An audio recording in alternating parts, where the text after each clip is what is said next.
नमस्कार दोस्तों अभी पूरी दुनिया युद्ध के मुहाने पे खड़ी है।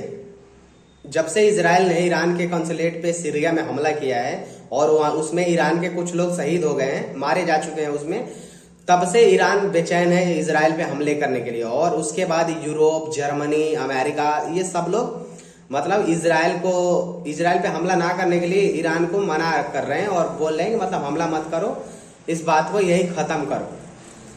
तो लेकिन ईरान इस बात को मानने के तैयार नहीं है और ईरान को और पुश कर रहे हैं कुछ टेररिस्ट ऑर्गेनाइजेशन जिसको हम मानते हैं हिजबुल्ला है, ये सब लोग उसको ईरान को पुश कर रहे हैं। और ईरान इजराइल पे पूरी तरह से हमले की तैयारी कर चुका है। और कल रात में हिजबुल्ला ने इजराइल पे कुछ रॉकेट भी दागे हैं और जिससे उनके जो इजराइल के आयरन डोम है उनको बर्बाद करने के लिए ईरान का कहना है कि पहले उनके आयरन डोम को कमजोर कर दो, उसके बाद हम हमले करेंगे, ताकि इजराइल अपने आप को बचा नहीं पाएगा। दोस्तों ये बात मैं इसलिए बता रहा हूं आपको कि उसमें हमारे देश से उसमें क्या नुकसान और फायदे होने वाले हैं और हमारे देश पे उससे क्या फर्क पड़ेगा। तो हमारा देश, जाहिर सी बात है कि जब ये युद्ध शुरू होगा ईरान और इजराइल से, तो पूरी दुनिया इससे अछूते नहीं रहेगी। सबको प्रॉब्लम होगा, कुछ ना कुछ नुकसान हमारे भी, क्योंकि रेड सी में हमारे भी इंपोर्ट एक्सपोर्ट होते हैं, तो वहां भी हमारे कारोबार करने में प्रॉब्लम आएंगे। तो उसमें हमें क्या करना है, हम ये बात करेंगे। जाहिर सी बात है कि जब ईरान हमला करेगा इजराइल के ऊपर, तो अमेरिका चुप नहीं बैठेगा, क्योंकि अमेरिका पूरी तरह से सपोर्ट करता है इजराइल को। अमेरिका ही नहीं, पूरा यूरोप भी सपोर्ट करता है इजराइल को। तो वो लोग इजराइल को माजाधार में छोड़ेंगे नहीं। इस सिचुएशन में बाकी देश को और हमें स्पेशली हमें भारत पे ध्यान देना है। भारत को क्या करना चाहिए दोस्तों, युद्ध के हालात में नुकसान बहुत होते हैं। जिसका युद्ध होता है जिससे उसी का नुकसान नहीं होता है। दुनिया में हर लोग उससे प्रभावित होते हैं कहीं ना कहीं। हमारा ईरान के साथ, या जैसे यूरोप में अगर युद्ध फैलता है, यूरोप के साथ हमारे सारे कारोबार हैं, इंपोर्ट एक्सपोर्ट हैं, हमारे सामान जाते हैं, उधर से आते हैं, तो हमारे देश में ये सब कुछ प्रभावित होगा। और अमेरिका तो इस युद्ध से अछूता रहेगा नहीं, और अमेरिका का हमारा एक्सपोर्ट बहुत ज्यादा है। तो इसमें अभी एक युद्ध रशिया यूक्रेन का 2 साल से चल ही रहा है दोस्तों, तो उससे भी बहुत कुछ प्रभावित हुआ है। लेकिन उसमें हमारे स्ट्रॉन्ग लीडरशिप, हमारे जो फॉरेन मिनिस्टर हैं एस जयशंकर साहब और नरेंद्र मोदी जी, इन्होंने बिल्कुल भी मतलब किसी का स्टैंड नहीं लिया, एक निष्पक्ष तरीके से और एक अच्छा स्टैंड लिया है। आपने देखा होगा कि यूरोप ने कितना फोर्स किया भारत को कि ताकि वो रशिया से तेल लेना बंद कर दे। लेकिन भारत और हमारे एस जयशंकर जो फॉरेन मिनिस्टर हैं, उन्होंने बिल्कुल साफ साफ यूरोप को जवाब दे दिया कि यूरोप का प्रॉब्लम यूरोप का है, हमारा नहीं है। हमारे देश की जनसंख्या इतनी ज्यादा है कि हम छोटे छोटे इन लोगों के वजह से हम अपने देश के प्रॉब्लम को नहीं अनदेखा कर सकते हैं। इसके वजह से हमारे देश में गरीबी, भुखमरी आएगी तो हम क्या करेंगे? तब तो यूरोप हमारी मदद नहीं करेगा। यूरोप उस टाइम जयशंकर साहब जो बोले थे ना, उसको पूरी दुनिया में सराहा गया था। मतलब साउथ, हमारे जो मिडिल ईस्ट है, जैसे पाकिस्तान वगैरह में, क्योंकि पाकिस्तान के विदेश मंत्री में इतनी ताकत नहीं है कि वो खुल के दुनिया के सामने बोल सके, क्योंकि उनकी करतूतें ऐसी है। हमारे जयशंकर साहब क्यों बोल पाते? क्योंकि हमारे यहाँ मोदी जी हैं जो अपना देश, फर्स्ट अपना देश के बारे में सोचते हैं, उसके बाद किसी और के बारे में सोचेंगे, जो कि यही होना चाहिए। एक नेशनलिस्ट सरकार की यही पहचान होती है कि पहले वो अपने देश के बारे में सोचे और उसके बाद किसी और के बारे में सोचे। अगर हमारे देश से कुछ प्रभावित होता है हमारे देश का, तो उस मुद्दे में हम नहीं पड़ेंगे। हमने रसिया से तेल लेते रहे, इसलिए हमारे देश में तेल का महंगा उतना बढ़ा नहीं, तेल की महंगाई। और पाकिस्तान देखो, उनके दबाव में आया, पाकिस्तान में बैन लग गया, तो उनके देश में कितने 250-300 के करीब पेट्रोल डीजल चला गया। तो हमारे मोदी जी के लिए पहला इंटरेस्ट हमारा हिंदुस्तान रहा, और बाकी बाद में दुनिया। ऐसा नहीं है कि हमारे मोदी जी ने इसको इग्नोर किया। उन्होंने रसिया से, यूक्रेन से कितनी बार बातें भी की, और उन्होंने रसिया के प्राइम मिनिस्टर से बोला कि this is not era of war. तो ऐसा नहीं है कि हम किसी के प्रॉब्लम्स में अपना स्वार्थ देखते हैं, नहीं, हम अपना भलाई देखते हैं। हमारे देश के अगर कुछ नुकसान होता है तो भाई हमें उससे कोई लेना देना नहीं है, हमारे देश अच्छा होना चाहिए। इसीलिए अभी बोल रहा हूं, अभी रसिया यूक्रेन तो इतना छोटा यूक्रेन देश है और वो यूरोप में है, लेकिन अभी जो इजराइल में हो रहा है ये सब एशिया में होगा। तो अगर ईरान इजराइल पे हमला करेगा तो जाहिर सी बात है बहुत सारे देश सपोर्ट विरोध में आएंगे। इस टाइम हमें क्या करना है? इस टाइम हमारे देश में लोकसभा चुनाव है और हमारी एक मजबूत लीडर की जरूरत है। और दुनिया को चाहिए कि भारत में एक ऐसा लीडरशिप हो, जैसे कांग्रेस के हुआ करते थे, अमेरिका वैसा लीडरशिप चाहता है जो उनसे पूछ पूछ के फैसले ले। लेकिन हमारी बीजेपी की सरकार, नरेंद्र मोदी जी उनसे पूछ के फैसले नहीं लेते हैं, और इसलिए हमारे देश की स्थिति आज बहुत मजबूत है। लेकिन अमेरिका इसको कमजोर करना चाहता है, चाइना इसको कमजोर करना चाहता है, पाकिस्तान इसको कमजोर करना चाहता है।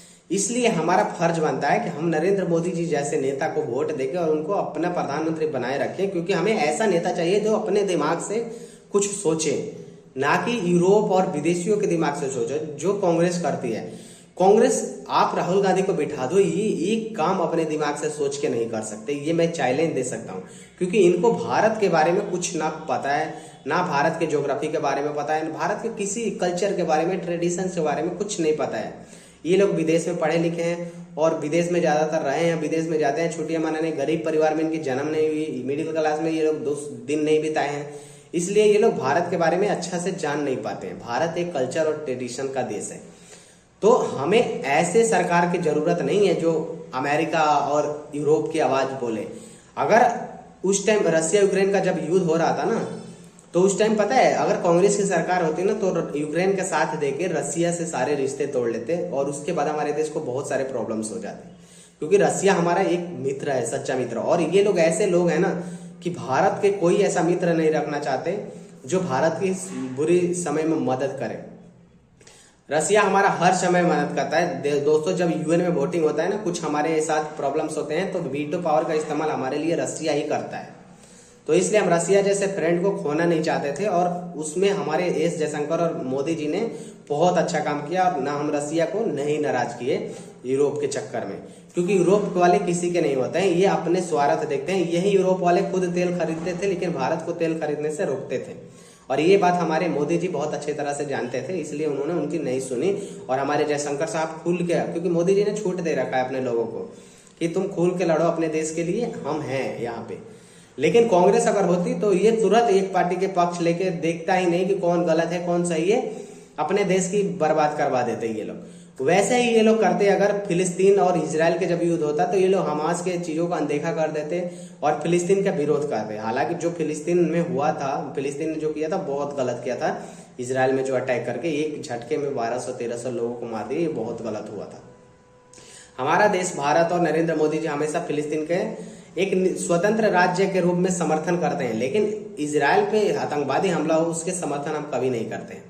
तो हमें इस सिचुएशन में भी, अभी जो होने वाला है, इस सिचुएशन में भी हमें ऐसे ही नेता चाहिए नरेंद्र मोदी जी जैसे, जो अपने सोच से, अपने दिमाग से फैसले ले सकें और हमारे देश के इंटरेस्ट में काम कर सके। दोस्तों, इनकी सरकार आएगी तो आपने देखा होगा बंगाल में सीपीआईएम जो है, सीपीएम कम्युनिस्ट पार्टी, उन्होंने कहा है अपने शपथ पत्र में, घोषणा पत्र बोलते हैं ना, उसमें कहा है कि हम जब हमारी सरकार बनेगी ना, तो हमारे जो परमाणु हथियार है उसको समुद्र में डुबा के खत्म कर देंगे, हमें उसकी जरूरत नहीं है। जबकि दोस्तों, पाकिस्तान में परमाणु बम और चाइना में परमाणु बम रखा हुआ है, और कोई भी परमाणु हमले वाला देश तभी तक डरता है जब तक हमारे पास परमाणु हमले हैं, बम है। हमारे पास अगर नष्ट कर दोगे ना तो तुरंत हमला कर देंगे परमाणु बम से। लेकिन ये चीजें इनको नहीं दिखेगा, और सीपीएम से ये लोग गठबंधन कर रखे हैं। उन्होंने अपने मैनिफेस्टो में ये भी कहा है कि हमारी जब सरकार बनेगी ना, तो जो हमारे मिलिट्री बेस दूसरे देशों में है उसको भी बंद करवा देंगे। सोचो दोस्तों, ये लोग कितने देश विरोधी काम करते हैं। चाइना अलग अलग मिलिट्री बेस बना रहा है हमें घेरने के लिए, और हम जो मिलिट्री बेस बनाए हैं वो उसको इन लोगों ने बंद करने की बातें कर रहे हैं। वो सीपीएम इतना देशद्रोही पार्टी है, और उसके साथ ये लोग कांग्रेस के गठबंधन है, लेकिन इनके एक शब्द नहीं निकलती है कि भाई तुम ऐसे क्यों कहते हो, हमारे सेना को कमजोर करना क्यों चाहते हो। तो ये लोग सीएए बोल रहे हैं कि हटा देंगे, एनआरसी नहीं वो करेंगे, धारा 370 वापस लाएंगे। सोचो इनकी सोच कैसी है, यही सोच सेम पाकिस्तान के हमारे देश के बारे में। तो ये लोग पाकिस्तान से इनके कंपेयर हम बढ़िया से कर सकते हैं। इनमें और पाकिस्तान में क्या अंतर है? पाकिस्तान भी हमारे देश की बुराई चाहता है और ये लोग भी हमारे देश की बुराई चाहते हैं। इसलिए दोस्तों, अपने वोट का इस्तेमाल सोच समझ के करें, और ऐसे वोट हमारे प्रधानमंत्री नरेंद्र मोदी जी को करें, क्योंकि ऐसे सिचुएशन में यही मोदी जी हैं जो हमें और हमारे देश के हैंडल कर सकते हैं प्रॉब्लम्स को। नहीं तो फिर अगर ये लोग आ गए तो बेड़ा गर्क हो। हालांकि ये लोग आएंगे नहीं, अभी तो 350 तो क्लियर है, लेकिन हम 400 के लिए मेहनत कर रहे हैं। तो थोड़ा हमारी सरकार जितनी मजबूत रहेगी उतनी अच्छी रहेगी। तो मैं यही चाहूंगा, आप लोगों से हाथ जोड़ के विनती है कि आप लोग वोटिंग करने जाएं तो अपने देश के बारे में सोचें। आप राज्यों के बारे में क्या सोचते हैं, जिस राज्य में उस सरकार के बारे में अलग बात है, लेकिन जब देश की बात आती है तो एक ही नेता याद आते हैं, वो है नरेंद्र मोदी। वो नेशनलिस्ट है, देश के प्रति लॉयल हैं और देश से प्यार करने वाले हैं, देश के सेना से प्यार करने वाले हैं। तो हमें ऐसे ही लीडर चाहिए जो पहला अपना दोस्त, फर्स्ट कंट्री सोचे, ना कि पहले दूसरों को सोचे फिर अपना। हमारा देश आबाद रहेगा तो हम आबाद रहेंगे, तभी हम किसी और की मदद कर सकते हैं। इसलिए नरेंद्र मोदी जी को वोट देके जिताएं और उनको इतना स्ट्रांग बनाएं कि कोई भी फैसला वो अकेले ले सके। क्योंकि दोस्तों सीट वगैरह अपना भरपूर 400 350 सीट रहेंगी, तभी कोई भी सरकार मजबूती से कोई भी कदम उठा सकती है। इसलिए आप लोगों से विनती है कि आप लोग वोट देने जरूर जाएं और मोदी जी को वोट करें, ताकि हमें एक मजबूत लीडर के नेतृत्व में देश को आगे बढ़ाने के मौका मिले। धन्यवाद दोस्तों, वीडियो अच्छा लगे तो शेयर जरूर करें, चैनल को जरूर सब्सक्राइब करें। तो शुक्रिया। वीडियो